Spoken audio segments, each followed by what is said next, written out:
but a lot of people don't even know that the migrant workers exist or the problems that they face. Welcome to Nonprofit Voices, brought to you by the Michigan Nonprofit Relief Fund, a $32.5 million grant program to support small nonprofits with less than $1 million in annual revenue that incurred demonstrable expenses or losses after March 3rd, 2021, after the pandemic. If that's you, apply. The link is in the description.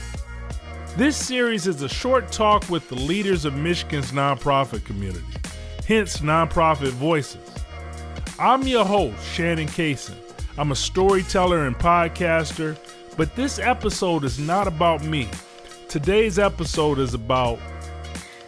I'm Mary Bennett. I'm the CFO at Migrant Legal Aid, and we are impacting the lives of migrant farm workers on a day-to-day basis by going out to their sites where they're living, educating them about their rights, and making sure that they have what they need to be successful in their pursuit of their dreams. In March 2020, the world seemingly came to a halt for most. However, many people couldn't stop. Our healthcare staff, our supermarket workers, our workers in critical trades that make society bearable. Nonprofit organizations didn't stop as well. The work and mission didn't end. It heightened. And many people at nonprofits had to make a decision between safety and mission. Mary Bennett shares what Migrant Legal Aid experienced during those moments. Yeah, so we had laid out our plans for the summer. We had hired our interns. We had, done all the things that we usually do in the winter and springtime, prepared all of our materials to be handed out, and then everything hit. And in a day, we had to totally flip how we were going to operate. And we realized very quickly that the migrant farm workers were one of the forgotten groups of people when the government was responding to who needed what. And a lot of the agencies that were doing outreach alongside of us stopped doing outreach. So as far as we know, we were one of the only agencies that went out. We figured out a safe way to continue to do our outreach throughout COVID. And we distributed masks and hand sanitizer and educational material. We worked with healthcare people in clinics to get migrant farm workers vaccinated. There were a lot of things that we were involved in because we realized, like I said, that they were a forgotten people.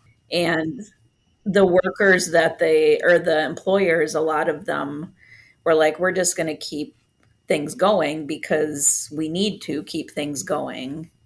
Irregardless of whether someone comes down with COVID, we're still going to let them come to work. And so we were dealing with that. We have several people who passed from COVID because of that, because the employers were still saying, you need to work, and they weren't putting the safety protocols necessarily in place. But we continued to do our normal work, sometimes double masking if we were going out to housing sites where we knew there was COVID present. A lot of the migrant farm workers are afraid to report being sick. And so just this last year, we got a call from a COVID line.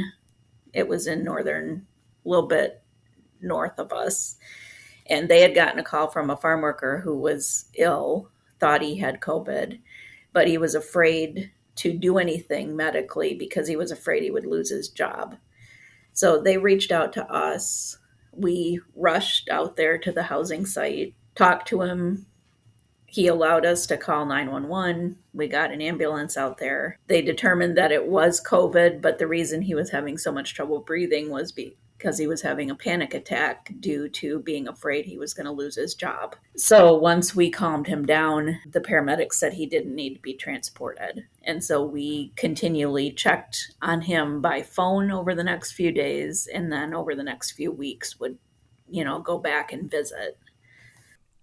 The Nonprofit Relief Fund offers grants to nonprofit organizations that experienced expenses due to the pandemic, and nonprofits are coming together to help each other as well. It is a great program, and I'm excited about it. We've applied as an organization. I'm going to be reviewing grant applications because I'm a advisory hub member. So I think it's good in a number of ways. It allows Michigan Nonprofit Association to give money to struggling nonprofits, but it also opens up collaboration between nonprofits that maybe didn't know each other existed, and gives us opportunity to collaborate and work together on projects. The clock is ticking, and we don't want you to miss out on access to free funding, specifically for Michigan nonprofits from the Michigan Nonprofit Relief Fund. Grants ranging from $5,000 to $25,000 are available right now for Michigan nonprofits with annual revenue less than $1 million.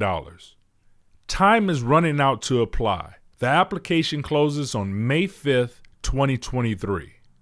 If you're unsure about how to fill out the application, don't worry.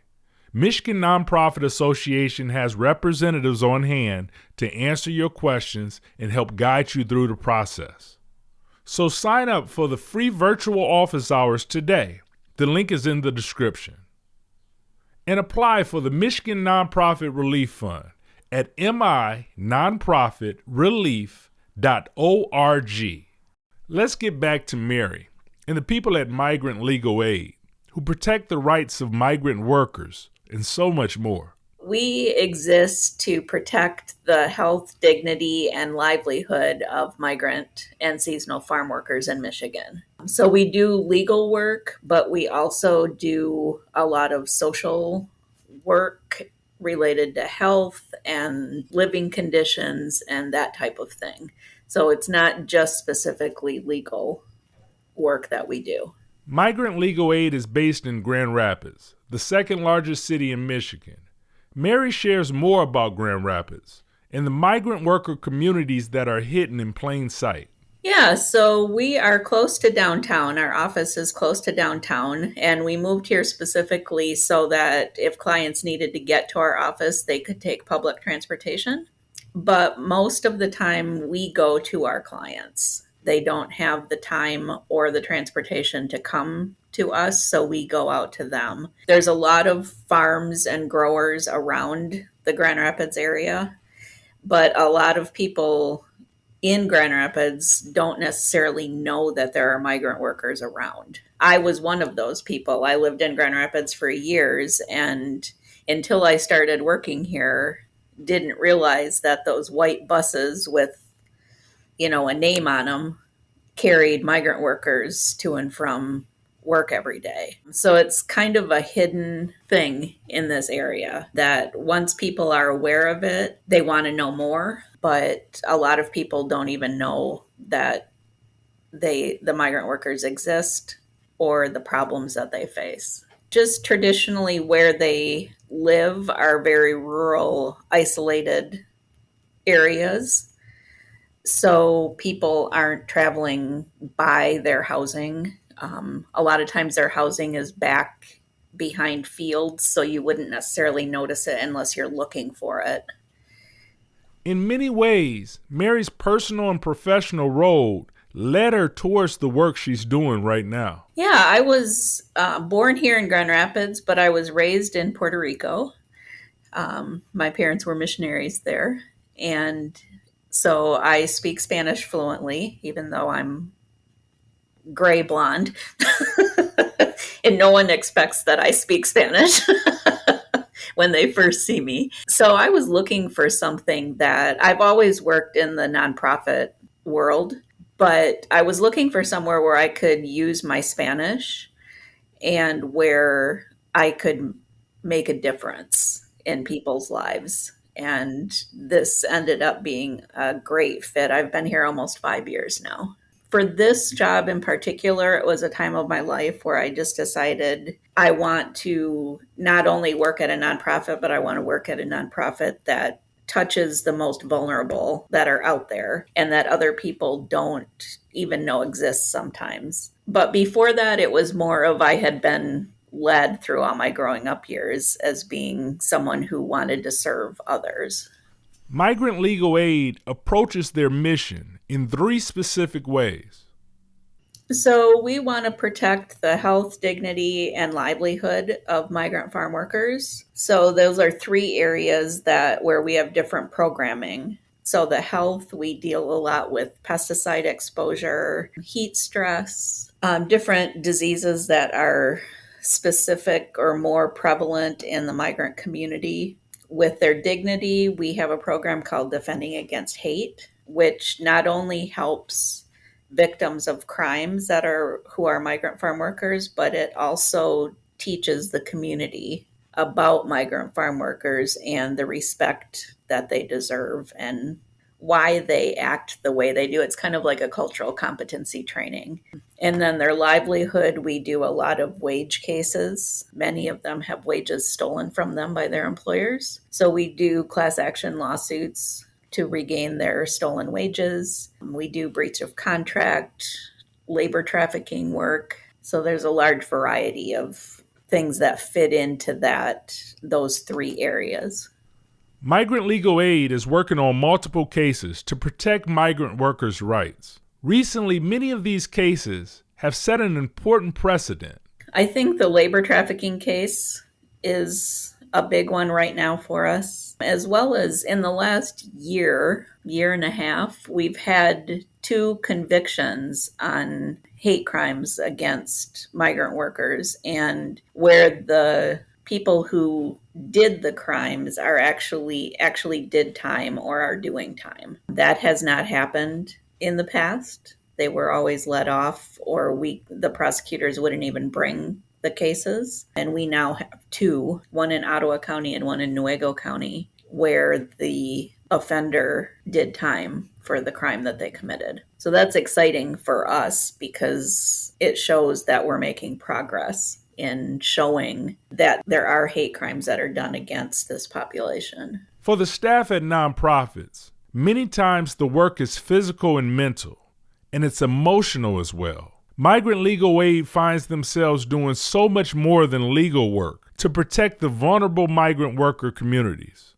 One that affected me deeply happened right after I started, and it was a female migrant worker who was in a vehicle with a gentleman who was threatening to kill her. And she ended up jumping out of the vehicle as it was moving down the road and landed on the road. Fortunately, there were people around that saw that happen.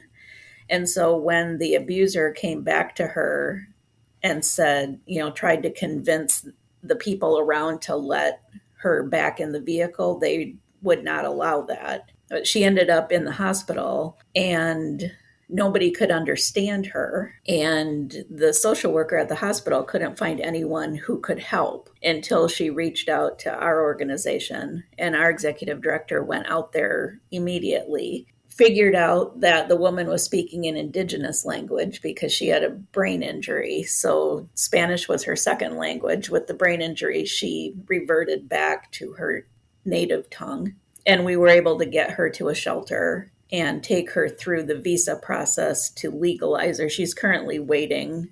We've done everything we can up to this point. Now we're just waiting on the government for her to get her visa. But she is in a more stable position now, is safe. And that one just really stuck with me. One word that continued to be mentioned about the work at Migrant Legal Aid is the word dignity. Mary gives insight into the importance of dignity. We want to make sure that our clients know that they are important, respected, cared for. We want to make sure that they know what their rights are so that they can pursue what they need to pursue. We want to accept their decision on whether they're going to move forward on a case or not. We don't push them to do. We recognize that we need to follow their lead and not the other way around. And we want them to know how important we know they are to Michigan, to us, as we kind of become like family with our clients because they are with us over the long haul. To find out more about Mary Bennett and the work at Migrant Legal Aid, contact them at migrantlegalaid.org. If you are a Michigan nonprofit organization, apply for the Michigan Nonprofit Relief Fund. This is a $32.5 million grant program to support small nonprofits with less than $1 million in annual revenue that incurred demonstrable expenses or losses after March 3, 2021, due to the pandemic. The Michigan Nonprofit Relief Fund is being administered by the Michigan Nonprofit Association, MNA, and the Michigan Department of Labor and Economic Opportunity, LEO. Nonprofits do not have to be a member of MNA to apply for or receive grant funding, and the application will close on Friday, May 5th, 2023 at 11:59 p.m. Eastern Standard Time. If you need help with the process, sign up for the free virtual office hours today. The link is in the description. And to access the application, go to minonprofitrelief.org and look for the banner that says Michigan Nonprofit Relief Fund. And make sure you subscribe for more Michigan Nonprofit Voices podcasts. I'm Shannon Kaysen. Talk to you soon.